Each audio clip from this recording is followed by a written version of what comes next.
올 2학기부터 전국 초등학교 1학년은 누구나 아침 7시부터 저녁 8시까지 늘봄 학교를 이용할 수 있게 됩니다. 학부모의 양육 부담뿐만 아니라 교사들의 업무 부담도 덜기 위해 별도 전담팀을 꾸리기로 했습니다. 취재기자 연결합니다. 김연아 기자. 네, 사회정책부입니다. 네, 늘봄 학교 아침 7시부터 8시까지, 그러니까 저녁 8시까지 어떻게 돌봐준다는 건지 궁금한데 그 돌봄이나 방과 후 학교와는 다른 겁니까? 네, 일단 돌봄과 늘봄, 방과 후 학교와 에듀케어까지 정규 수업 외에 학교에서 진행됐던 여러 프로그램이 모두 늘봄 학교로 통합됐습니다. 그러니까 돌봄은 늘봄으로, 방과 후 학교와 에듀케어는 늘봄 프로그램으로 통합돼서 2026년엔 늘봄 학교 하나만 남게 되는 겁니다.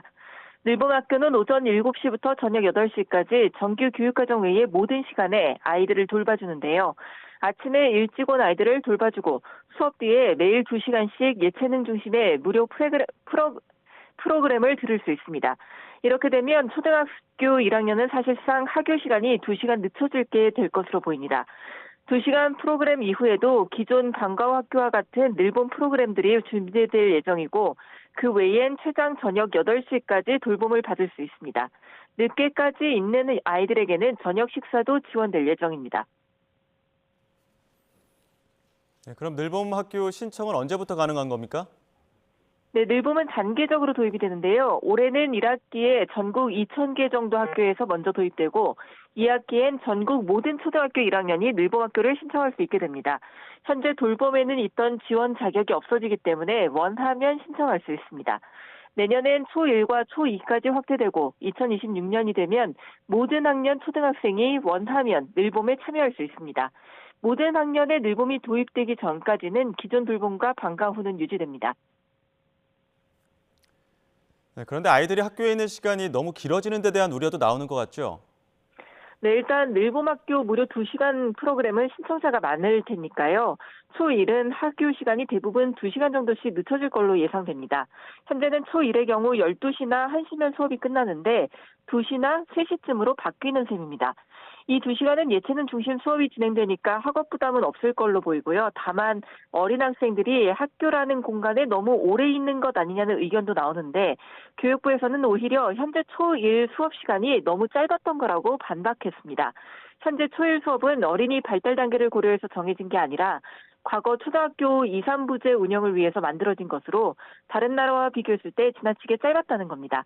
그리고 시범 운영 결과 저녁 8시까지 학교에 남는 아이들은 1% 정도 됐다고 하는데요.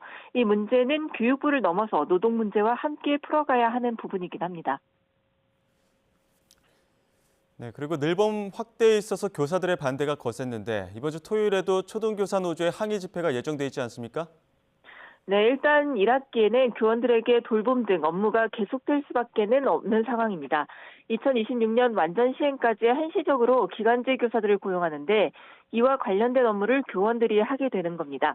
하지만 2학기부터는 늘봄과 돌봄, 방과 후 관련 모든 업무를 기간제 교사가 맡게 되면서 교원은 정규 수업 외에 늘봄, 돌봄, 방과 후 모든 과정 업무에서 손을 떼게 된다는 설명인데요. 2학기부터는 늘봄 부장, 늘봄 담당 교사, 방과 후 부장 다 사라질 거라는 말입니다. 교육부는 그간 교총과 교사노조, 전교조 등 여러 교원단체와 협의해온 결과 2026년 늘봄으로 완전 이행까지 과도기에 생기는 여러 부담에 대해서는 양해가 있었다고 설명을 했습니다. 다만 업무 부담 외에 늘봄 공간 확보의 문제는 여전히 남아있기 때문에 불씨가 완전히 꺼졌다고 보기는 어렵습니다. 현재 교육부는 일부 초등학교 1학년 교실을 돌봄도 가능한 온돌바닥으로 바꾸거나 최대한 특활실을 확보하고 있는데 그럼에도 교실을 돌봄 공간으로 써야 하는 경우가 많을 수밖에 없어서 교원단체들은 학교 밖 지역사회의 돌봄 공간 활용을 높이라고 요구하고 있습니다. 지금까지 사회정책부에서 YTN 김현아입니다.